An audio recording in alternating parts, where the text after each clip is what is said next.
इन्हें बहुमत नहीं मिला, लेकिन इनकी सत्ता की भूख ऐसी है कि इन्होंने चुनाव के बाद दो ऐसी पार्टियों का मेल दिखाया है जो परस्पर विरोधी रहे। हरियाणा का चुनाव हो रहा है, हरियाणा के मुद्दों पर आप बात नहीं कर रहे। कहीं आप लाना चाह रहे हो एनआरसी, आप लाना चाह रहे हो 370। अब उससे हरियाणा के लोगों का, यहाँ की बेरोजगारी का, यहाँ पर बढ़ते हुए क्राइम का, यहाँ पर किसान की पीड़ा का, मतलब क्या क्या बात कहूँ मैं। हर एक फील्ड में तो ये फेल थे भारतीय जनता पार्टी की सरकार। तो इन्होंने सोचा कि फिर से ध्यान बांटो हरियाणा के लोगों का, लेकिन इस बार ऐसी बात नहीं थी। और लोगों ने जो इन्होंने ये खेल रचा उसमें उस चीज़ को पहचान लिया, भांप लिया, और लोग चाहते थे कि इनकी सरकार बदले। वरना इनको क्यों नहीं बहुमत मिला जो 4 महीने पहले 79 असेंबली में आप लीड कर रहे हो और 4 महीने बाद आपको सत्ता से बाहर किया। तो ये सरकार बनी है लोगों के मत के खिलाफ। जब भी ये लोगों के मत के खिलाफ जाएंगे, हम अपनी आवाज़ भी उठाएंगे और पुरजोर इनका विरोध करेंगे। केंद्र का इनका जो नेतृत्व है, उनको बार बार हरियाणा में लाया गया, ऐसे मुद्दे उठाए जिनका हरियाणा के लोगों से कोई डायरेक्ट ताल्लुक नहीं था, और जो हरियाणा के लोग, हमारे आम जन, युवा है, किसान है, हमारा दलित वर्ग है, महिलाएं हैं, व्यापारी है, कर्मचारी है, किसी भी वर्ग के समस्याओं को भारतीय जनता पार्टी ने समझा नहीं, उनको नज़रअंदाज किया। इनमें अहंकार आया।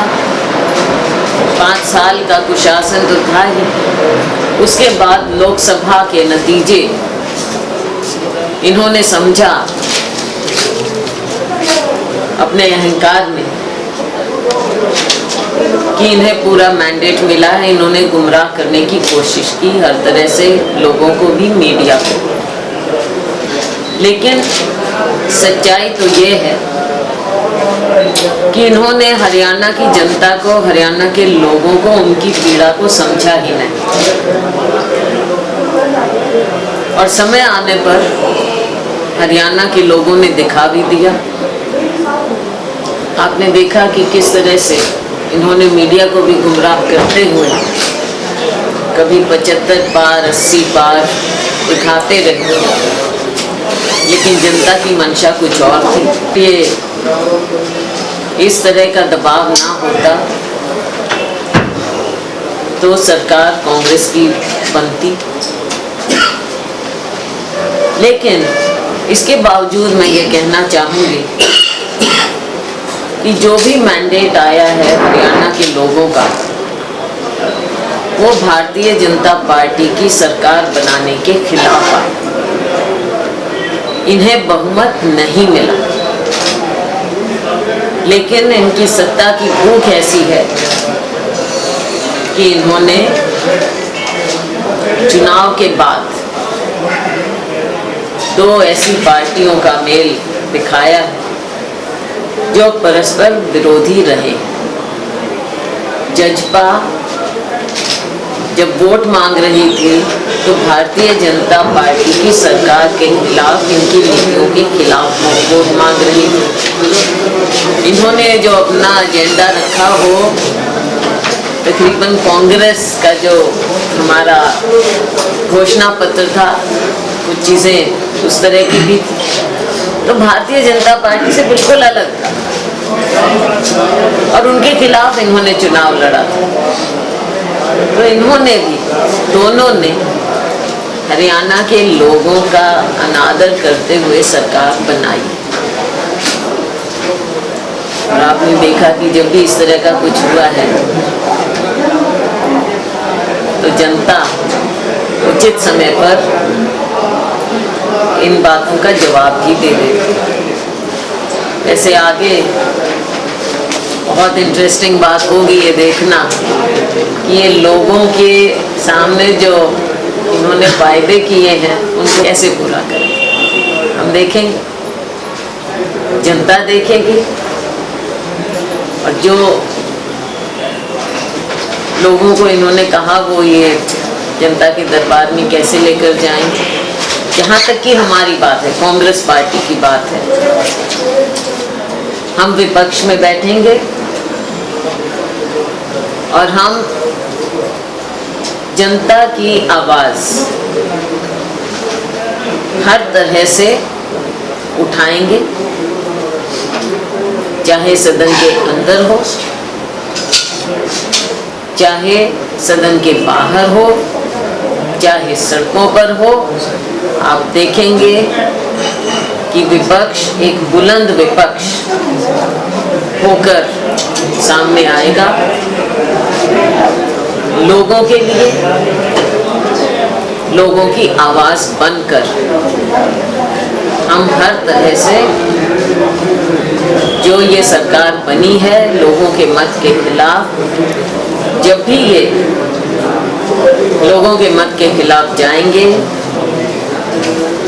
हम अपनी आवाज भी उठाएंगे और पुरजोर इनका विरोध करेंगे। मुझे नहीं लगता है ज़्यादा दिन चल सकता है, क्योंकि दोनों ने जो लोगों के बीच में बातें कही हैं वो एक दूसरे के खिलाफ भी हैं, और जो इन्होंने लोगों के बीच में वायदे किए हैं उनको ये कैसे पूरा करेंगे ये अब देखेंगे, हम जनता देखेगी। मंत्रिमंडल को लेकर जिस प्रकार से अफरा तफरी का माहौल है बीजेपी के खेमे के अंदर, सरकार की तरफ से भी और बीजेपी की तरफ से भी, आपको क्या लगता है, क्या अड़चन में आ गई है, क्या बीजेपी जज्बा से हाथ में? हर तरह से एक तो इनके सारे तो मंत्री हार गए बीजेपी के, अब ऊपर से जज्बा ने कभी सोचा नहीं था कि वो सरकार बना पाएंगे। अब दोनों के बीच में ये जरूर चल रहा है कि कौन मंत्री बने, कैसे किसको बनाए। ये तो एक है चीज़ जिसका समाधान इनको निकालना पड़ेगा, और जो आसान नहीं है, जो एक दूसरे के खिलाफ रहे हों।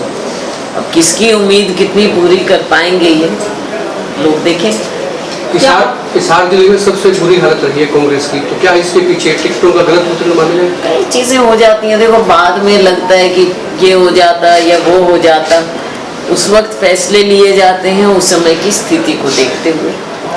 ये तो चाहे कोई भी पार्टी हो, 90 की 90 सीट तो जीत नहीं पाते, लेकिन 90 जीतने की कोशिश ज़रूर होती है। तो किस चीज़ की कहाँ क्या कमी रही, इसको हम पार्टी में आगे आने वाले समय में देखेंगे, ताकि आने वाले समय में हम अपने आप को और ज़्यादा मजबूत होकर लोगों के बीच में उतारें, चाहे वो कोई भी जगह हो, हरियाणा की कोई भी जगह। आगे प्रयास होगा हमारा। हम 4 नवंबर से सेशन शुरू होने जा रहा है, कांग्रेस की क्या रणनीति रहेगी और किस तरह से जो है आगे? अभी तो मेरे ख्याल में सिर्फ ओथ वगैरह का ही है, 2-3 दिन जो पार्टी से विरोध करके, लेकिन हमारी रणनीति मैंने बता दिया, हमने लोगों की बात को उठाना है, सदन के अंदर है, सदन के बाहर। जो पार्टी से विरोध करके चुनाव लड़ रहे हैं, क्या वो पार्टी में रहेंगे या बाहर? जो चले गए वो चले गए, और जो चुनाव लड़ रही है उनको तो वो हमने निकाला, हम निकाल चुके हैं पहले। क्या इनको दोबारा लेने का कुछ वो ऑफिस? ये अभी कहाँ है, तो बाकी टाइम दोनों पार्टी मैडम एक चर्चा हर एक चीज पे देखा जाता है। आज के दिन ऐसी बात थोड़ा ही है कि आज आपने चुनाव लड़ लिया और साथ के साथ हम वापस ले लें, ऐसे थोड़ा ही होता है। बीजेपी कांग्रेस दोनों में ये समस्या रहेगी भी, ऐसे लोगों टिकट काट देंगे, जीत सकते थे, तो कांग्रेस में भी ये बात आई है। ये हमेशा देखो बाद में लगती है ये। बीजेपी का तो मुझे पता नहीं, उन्होंने तो अपने मंत्रियों तक के टिकट काटे, तो कहीं ना कहीं उन्होंने इस चीज़ को माना कि उनकी कमियां हैं, उनकी सरकार की कमियां हैं, वो तो उन्होंने लोगों के सामने दिखा कर ही टिकट काटी है। उनकी सरकार की कमियों को माना उन्होंने।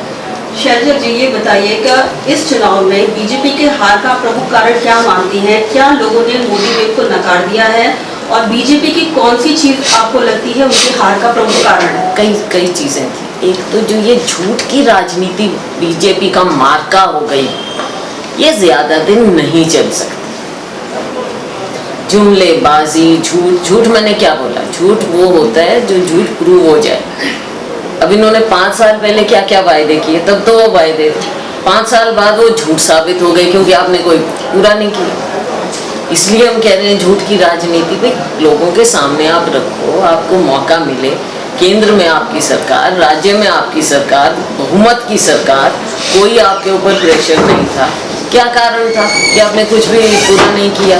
तो ये तो भारतीय जनता पार्टी का एक काम है कि झूठ बोलो, आगे बढ़ो, नया स्लोगन दो। और जिस तरह से लोकसभा में इनकी सरकार बनी, 79 असेंबली में ये आगे थे, ये कहते 75 पार करेंगे। हमको तो हैरानी है कि इन्होंने 80 पार क्यों नहीं कहा, अपने आप को खुद डाउनग्रेड किया। इन्हें कहीं ना कहीं मालूम था कि लोग इनसे दूर हैं। 75 पार ये एक्चुअली नहीं कर पा रहे थे, नीचे की ज़मीन की बात पता चल गई थी। फिर आप मुझे ये बताइए कि हरियाणा का चुनाव हो रहा है, हरियाणा के मुद्दों पर आप बात नहीं कर रहे। कहीं आप लाना चाह रहे हो NRC, आप लाना चाह रहे हो 370। अब उससे हरियाणा के लोगों का, यहाँ की बेरोजगारी का, यहाँ पर बढ़ते हुए क्राइम का, यहाँ पर किसान की पीड़ा का, मतलब क्या क्या बात कहूँ मैं। हर एक फील्ड में तो ये फेल थे भारतीय जनता पार्टी की सरकार। तो इन्होंने सोचा कि फिर से ध्यान बांटो हरियाणा के लोगों का, लेकिन इस बार ऐसी बात नहीं थी। और लोगों ने जो इन्होंने ये खेल रचा, उसमें उस चीज़ को पहचान लिया, भांप लिया। और लोग चाहते थे कि इनकी सरकार बदले, वरना इनको क्यों नहीं बहुमत मिला जो 4 महीने पहले 79 असेंबली में आप लीड कर रहे हो, और 4 महीने बाद आपको सत्ता से बाहर किया। कि जो भी मैंडेट आया है हरियाणा के लोगों का, वो भारतीय जनता पार्टी की सरकार बनाने के खिलाफ आया। इन्हें बहुमत नहीं मिला, लेकिन इनकी सत्ता की भूख ऐसी है कि इन्होंने चुनाव के बाद 2 ऐसी पार्टियों का मेल दिखाया है जो परस्पर विरोधी रहे।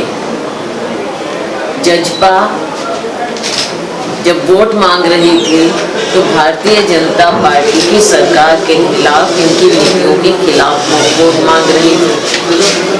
इन्होंने जो अपना एजेंडा रखा वो तकरीबन कांग्रेस का जो हमारा घोषणा पत्र था, कुछ चीज़ें उस तरह की भी थी।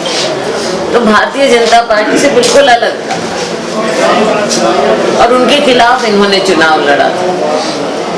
तो इन्होंने भी, दोनों ने हरियाणा के लोगों का अनादर करते हुए सरकार बनाई। और आपने देखा कि जब भी इस तरह का कुछ हुआ है तो जनता उचित समय पर इन बातों का जवाब भी दे देती। वैसे आगे बहुत इंटरेस्टिंग बात होगी ये देखना कि ये लोगों के सामने जो इन्होंने वायदे किए हैं उनको कैसे पूरा करें। हम देखेंगे, जनता देखेगी, और जो लोगों को इन्होंने कहा वो ये जनता के दरबार में कैसे लेकर जाएंगे। जहाँ तक कि हमारी बात है, कांग्रेस पार्टी की बात है,